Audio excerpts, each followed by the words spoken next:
بسم اللہ الرحمن الرحیم۔ حدیث نبوی۔ حضرت ابن مسعود رضی اللہ تعالی عنہ بیان کرتے ہیں، رسول اللہ صلی اللہ علیہ وسلم جو کہ صادق و مصدوق ہیں نے فرمایا، تم میں سے ہر ایک کی تخلیق اس کی ماں کے پیٹ میں اس طرح مکمل کی جاتی ہے کہ وہ 40 روز تک نطفہ رہتا ہے، پھر اتنی مدت جمع ہوا خون رہتا ہے، پھر اتنی ہی مدت گوشت کا لوتھڑا رہتا ہے، پھر اللہ 4 باتیں لکھنے کے لیے اس کی طرف ایک فرشتہ بھیجتا ہے، بس وہ اس کا عمل، اس کی عمر، اس کا رزق اور اس کا بد نصیب یا سعادت مند ہونا لکھتا ہے۔ پھر اس میں روح پھونک دی جاتی ہے، بس اس ذات کی قسم جس کے سوا کوئی معبود برحق نہیں، بے شک تم میں سے کوئی شخص اہل جنت کے سے عمل کرتا رہتا ہے حتیٰ کہ اس کے اور جنت کے مابین صرف ایک ہاتھ کا فاصلہ رہ جاتا ہے، تو وہ نوشتہ تقدیر اس پر غالب آ جاتا ہے، تو وہ جہنمیوں کا سا کوئی عمل کر بیٹھتا ہے تو وہ اس میں داخل ہو جاتا ہے، اور اسی طرح تم میں سے کوئی جہنمیوں کے سے عمل کرتا رہتا ہے حتیٰ کہ اس کے اور جہنم کے درمیان صرف ایک ہاتھ کا فاصلہ رہ جاتا ہے، تو وہ نوشتہ تقدیر اس پر غالب آ جاتا ہے اور وہ اہل جنت کا سا عمل کر لیتا ہے تو وہ اس میں داخل ہو جاتا ہے۔ مذکورہ حدیث پاک میں نبی کریم صلی اللہ علیہ وسلم نے انسان کی تخلیق کے ادوار اور جو اس کے مراحل ہیں ان کا ذکر فرمایا ہے، اور اس کے بعد یہ فرمایا ہے کہ اس میں روح پھونکے جانے سے پہلے ایک فرشتہ اس کے پاس آتا ہے اور وہ اس کے بارے میں یہ لکھتا ہے کہ یہ کیا کرے گا، کب اور کہاں مرے گا، کیا کیا کھائے گا، کیا پیے گا،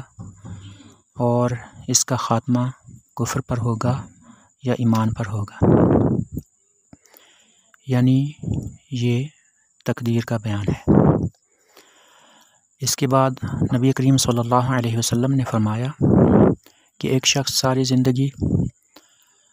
جنتیوں والے عمل کرتا رہتا ہے، لیکن آخر میں کچھ ایسا ہوتا ہے